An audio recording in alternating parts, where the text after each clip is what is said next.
Hello, and thank you for joining me today. I do wish to thank the Connecticut Historical Society for once again giving us our venue and our interview today with my guest, Joe DeLong. He is the Executive Director and CEO of the Connecticut Conference of Municipalities. It's a pleasure to have you here, Joe. Thanks for having me. It's a pleasure to be here. Good. Let's just get right into it. The Connecticut Conference of Municipalities, CCM as it's known, is a Connecticut statewide association of towns and cities. Its 140 member municipalities contain over 90% of the state's population. Feel free to correct me on anything I state.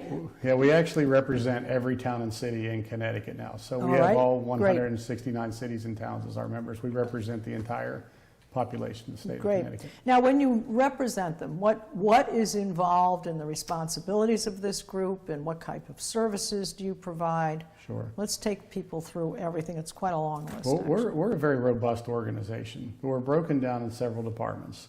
Probably the one that we're most well known for publicly, which is only one small department within the organization, is our public policy and advocacy, where we work with state and federal governments on issues that directly impact communities. But beyond that, we do a great deal of training of municipal elected officials. We do a ton of research. We're probably the largest research organization in the state. A great deal of municipal research that towns and cities it can be on any issue. They'll contact us and say, we're looking to put in an ordinance that does X. How do other towns of our size do it? You know, what have they dealt with in doing it? We have all of that research. We have a property casualty and workers' compensation liability insurance pool called CIRMA, which is the Connecticut Interlocal Risk Management Agency, where nearly every town and city in Connecticut gets their workers' compensation insurance through us, because it's a much lower cost and a more competitive market, pool it together. Because it's pooling and it's focused on them. And we do, we really honestly help communities with any issue that they don't have the staff to do. We're like an extension of their staff. So that's what, when we train our newly elected officials and all that, we always encourage them to think, don't think about what does CCM do, think about what do we as a community need, because that's what we're really here for, is to meet that additional need. So if something comes up that actually you've never addressed before, you look into it, investigate it. Absolutely, and we have the tools and the resources, not just in Connecticut, but across the country, and the network that we're in to do that. We save towns, you know, millions, tens of millions of dollars in our joint purchasing, like purchasing energy through us. We train on a whole lot of best practices. And one of the things that I'm particularly proud of is in a politically, often a negative, politically charged environment. Politics can be a negative word. We bring in all of these demographics from big city to small, to the smallest town. Democrats, Republicans, town managers, and about probably 98% of the positions that we take with complete unanimity within the membership. I see. We really find a way to bring people together and focus on what unites us, when so many other levels of the political spectrum only focus on what divides us. So. How long has CCM been around? A little over 50 years. This past year was the first year in its 50-year history that we hit full membership. So I'm, very, very proud of that. We're actually one of the younger municipal leagues. There's 49 in the country. Hawaii doesn't have one, but there's 49 in the country. So do you meet? We do. A national meeting, as it were? There are. Well, first of all, we are an affiliate under the National League of Cities. I see. So they help us with a lot of the federal advocacy and that that sort of thing. And then we also get together, we have staff conferences from the other leagues. And then we have, in my position, the executive directors and CEOs, we get together once a year and really, kind of share our stories and talk about best practices across the country, because we find a lot of issues that we think are unique to a state. But they're common. They're common. They're being dealt with all over the country. So we can talk to other places. We all learn from each other. There's a list here. There's management assistance, individualized inquiry service, assistance in municipal labor relations. So the labor relations, are we getting into contracts, that type of thing? A lot of that really falls within our research side, where we can go and tell our communities when they go into contract negotiations and things like that. a lot of the information that's going to be shared with, if it goes to arbitration, what Yes, arbitrators yes. are going to see. So we can go in and say, communities with the same demographics as yours, Right. this is what their contracts look like, this is what your employees' peers are earning Okay. in other areas. So it really gets them on a playing field where they understand what the marketplace Yes. is for those various services. Yes. There's policy development, there's research and analysis, and publications. What type of publications? Oh, we do. We do multiple publications. Most of those publications are very issue specific. It could be something like bike paths. I see. You know what I mean? How Okay. to create complete streets. I think we do a publication on complete Okay. streets. It could just be such a variety of things. They could be labor related, could be environmental related, having to do with wastewater treatment and things of that nature. Mm-hmm. So we do a variety of publications that are really best practices for our membership on different issues that we Mm-hmm. know that they're dealing with in their communities. And then information program, and then there's service programs such as workers' compensation, liability, automobile. I think you mentioned Yes. getting getting the best coverage for that by Correct. pulling everything all together. Yeah. What types of people are involved in your organization? You've got lawyers or who's involved? We're- Finance people? Our organization itself is very robust. I have about 130 employees Okay. that cover a variety of different initiatives. But we are very, across the organization, member-owned and member-governed. Okay. Means, our membership, most of our positions, political positions or anything else that we take, those are voted on or agreed upon by the membership, by our governing body, which Right. is elected by the membership, which are mayors and first selectmen and town managers, meeting all those demographics from across the state. So our role as a staff is not to make decisions for communities. It's to supply communities with all of the information that they need so they can make the best decisions for determination. themselves. Yeah. Yes. Okay. All right. Now, I want to go to a couple of articles. This was an article July 6th. It was patched online. Connecticut, Bridgeport, New Haven, and Hartford are considered some of the worst-run cities, is what was stated in the article, in the country. And according to a new study from Wallet Hub, out of 150 cities, Hartford ranked 142, New Haven ranked 134, and Bridgeport ranked 104. Sure. That's not a happy tale. Your commentary on that, and what do you see are the biggest issues for Hartford? Well, first off, I think, that the study, I'm usually not, quite this direct. Yes. I even put on Twitter when the study came out. The study was, the way it's tagged or headed is Yes. garbage. It Yes. really is. Yes. Because it says worst run. Okay. It has nothing to do with how they're run. Okay. I'm not defending somebody who say, well, they made this decision or that. So are we It's nothing talking how they're run. economics? It's their structure. Oh, structure. It's the structure that we have. Connecticut's cities, number one, are very small demographically or geographically. Yes, they don't have a yes. lot of land mass. Right. But then you have a state. If you want to talk about why these cities, you want to say worst run, it's really the worst policies from the Okay. state level that Okay. put them in this position. So these cities, really So it's all nomenclature towns, that's it is, incorrect. It is. Okay. All towns and cities in Connecticut essentially have really one way to generate revenue, and that's the property tax. That's very unique. The rest of the country is not like Right. that. You know what I mean? Right. Well, in a community like I live in Guilford, Guilford has a decent amount of land mass. A lot of residential. There's not a whole lot of property in Guilford that's off the tax rolls. Right. So a very, very nice community, and we're able to run it very well off Yes, the property tax. yes. And you go into a place like Hartford that has 51% of its property is tax exempt. Yes, the And nonprofits. yeah, the nonprofits and state-owned the property and everything hospitals else. and so forth. So what the state did years ago was the state said, don't worry, urban centers. We are going to take half of your property off of the tax rolls, but we're going to create this state program called PILOT, which is payment in lieu of taxes. And we're going to fund you. We're going to send you a check to cover that income that you can't cover for yourself. Okay. Well, then the state got in its own financial burdens and it stopped funding the pilot. But it never changed the structure of these cities. So now they're sitting there with half of their property tax unfunded and no funding stream from the state, or very limited, reduced funding stream from the state coming in to cover that. That is for an urban center that has, a lot of services that they have to maintain. That's simply unsustainable. Sure, of course. It's driving them. So one of the real life examples that I gave, and Mayor Bronin would probably cringe hearing me say this because he even celebrated. We should celebrate good things for Connecticut. Yes. But when the NCAA basketball tournament came to Connecticut, and we said, well, this is a wonderful thing. It's a great thing for Hartford.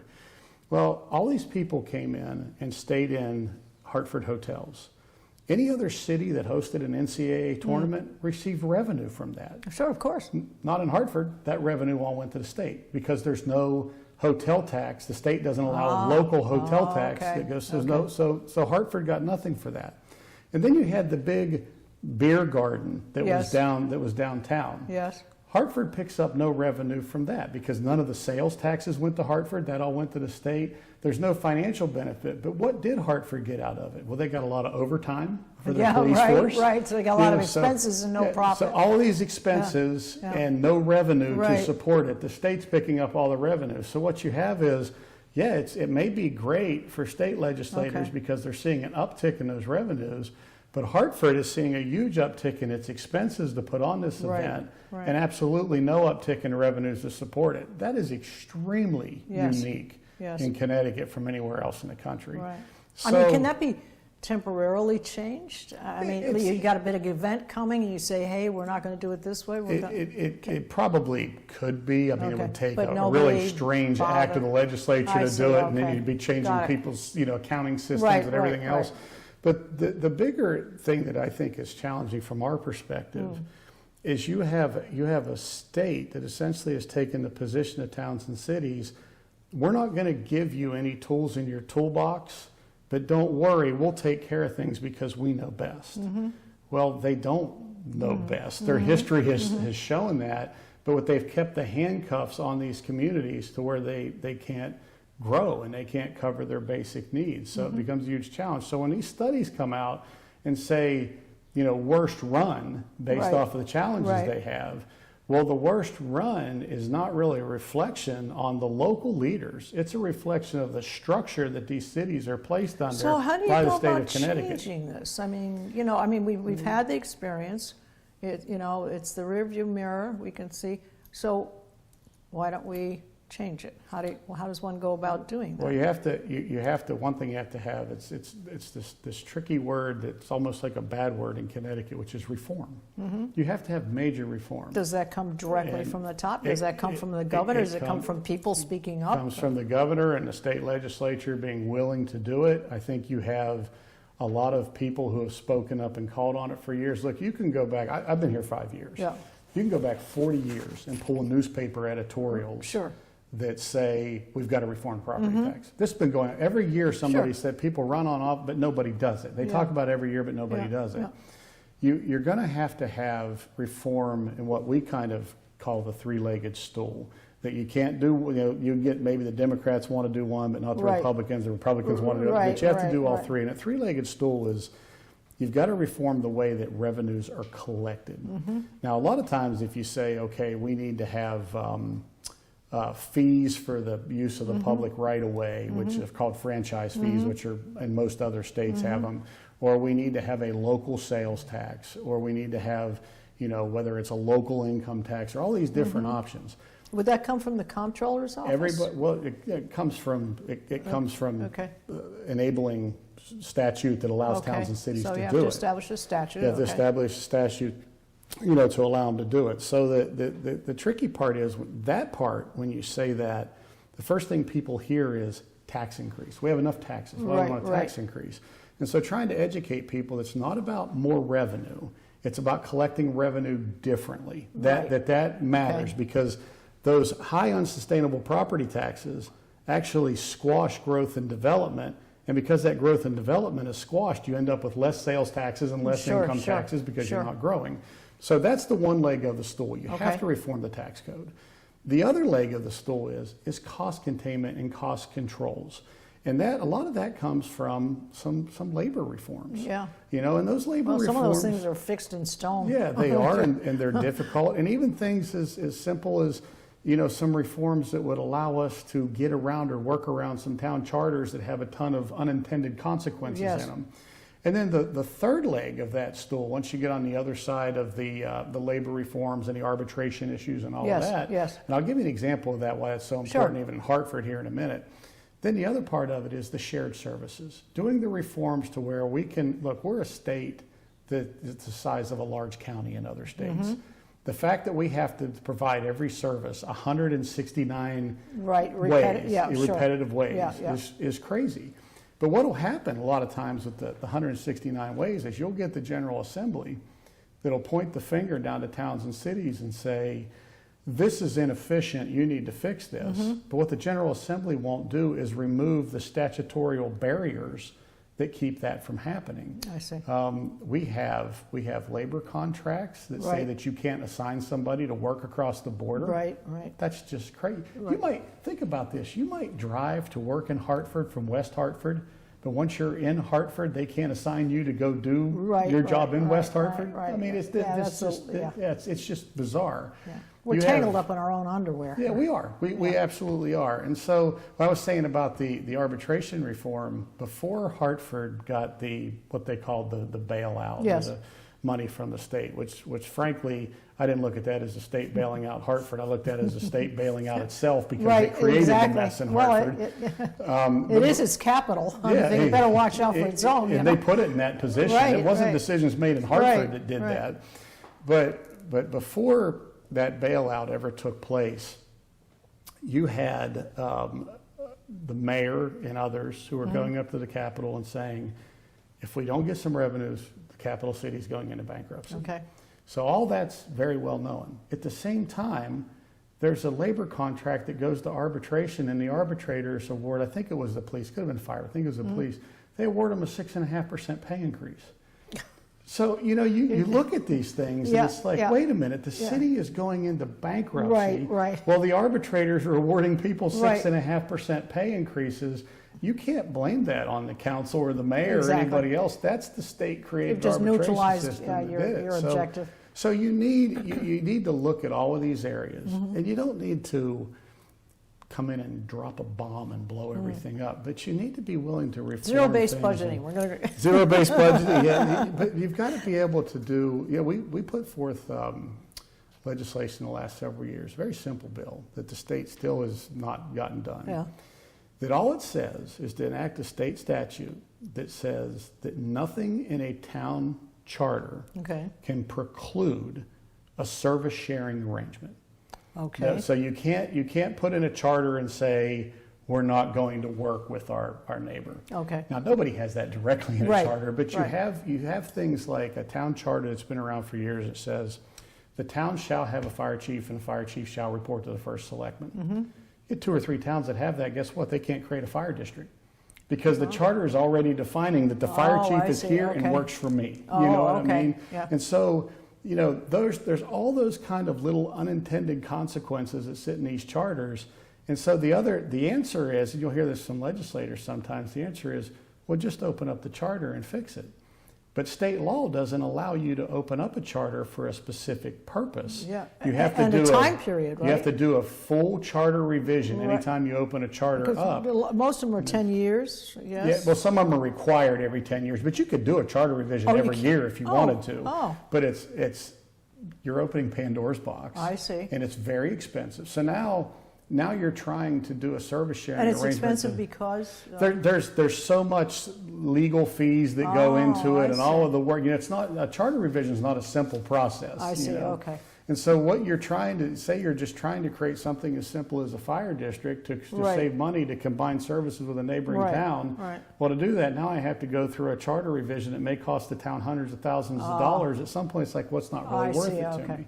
So these are things that we try to continue to educate the General Assembly Okay. on and say, what we really need you to do is just tear down the obstacles and let these communities work. Because if you let them work and you give them the tools that they need to work, a lot of this stuff will be worked out. But there's just so many barriers that prevent these things from happening, Yes. that we continue to trip over ourselves Sure. anytime we try to make progress. Sure. Well, let's talk a little bit about this $15 per hour minimum wage. And I know that you wanted to touch on broadening the base of the sales tax. So your position on that, Yeah, well, or you know, CCM's position. CCM's I'm position. not going to lay it all on and- your And shoulders. first, to be fair, because I've been a little critical about how the broadening the sales tax was done. Right. But to be fair, CCM's position was we supported that broadening of the base. You know, charging sales taxes on some things that haven't been taxed because our tax code was kind of crazy. I Right. mean, we had so many exemptions and none of that stuff made any sense. But the thing with the sales tax that really I think is so problematic is, and I fall into this trap as well. So I'm not, this isn't me Yes. bashing the General Assembly. I'm guilty of this too.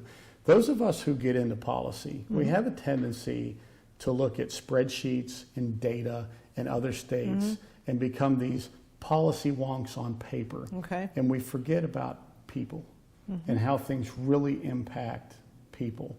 And when we do focus on people, particularly, you know, a lot of times legislators, Yes. either side of the aisle, we focus on people that are the constituency group that we're trying to represent, not the whole Right. broad picture. The thing that bothered me about the broadening of the sales tax is the state is going to collect a significant amount of revenue from that for several years.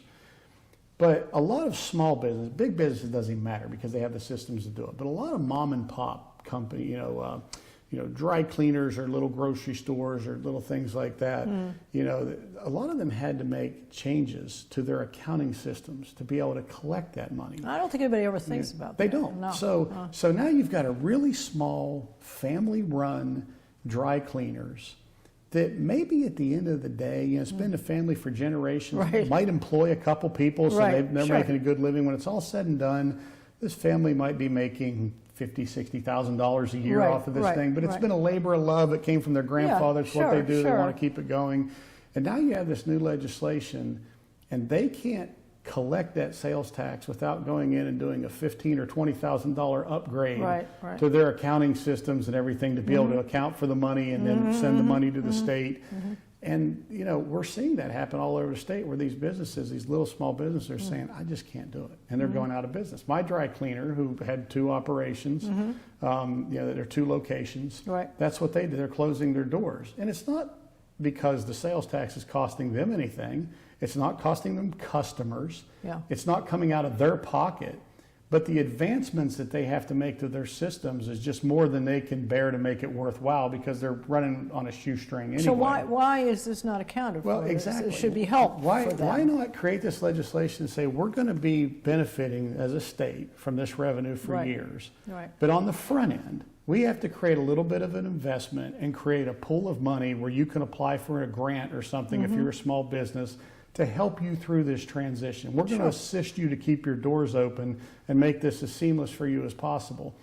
We don't do that, and I don't understand why. I mean, to me, that's such a lost opportunity to be able to provide some front-end assistance. That, yeah, it's going to cost you a little bit of money, but you're going to make that up, and you're going to make it up faster because these places aren't going to close. Sure. So now when you look at the example of my dry cleaner that's closing their doors, now the state has lost the business revenue from that business being Sure, open. You sure. have employees who work there. Now they've lost that income tax Right. revenue. So in the case of that business, it's all lose, lose, lose, and it didn't have to be by just doing a little forethought and saying, you know, it's more than just the policy. This Right. impacts people. And the $15 minimum wage, and I say, look, Well, that's just another burden. it's great. You know, if you go out there and you feature a single mom who's Right. working for minimum wage, Right. has a kid, trying to hold it all together, and she keeps her job and gets an increase in minimum wage, and she's making a little better, and her life is a little more enriched, and she's able to make her Right. bills. That's a great story. Yeah. And we all want to tell that story. But what about the single mom that's working at that dry cleaner that just lost her job because they Right. can't hang on anymore Right. because of it? Right. And so I think we have to take all of that into balance and quit making this such a political debate of, you know, one side being pro-business and the other side being pro-labor, and that's the group that I represent, and Right. I'm going to win even if it means that you lose. Right. I'm still just I think that both sides can win if we do these things with a little more forethought in how we do them. So. All right. Well, having said all of these things, all of these challenges, the objectives, what you feel that CCM can do for you, how is it going with the governor? I mean, have you been able to have some conversations? Yeah, well, look, he said, it's one thing I've really enjoyed about this governor is he's made himself accessible. We can have conversations with him. He does have a. So he's got an open door policy. He has an open door policy. Good. He has a desire to listen. He's got some good people around him. Yeah. I really like the director of OPM, Melissa McCall. I think she's very talented. He just brought a guy named Jonathan Harris from OPM to the actual governor's office, who helped him a lot. He's the former mayor of West Hartford. If you can't like Jonathan, you can't like anybody. Yeah, and he's West just Hartford's a pleaser. well-run town. Yeah, he's just a pleaser, and he wants to help people, Yes. do things. So.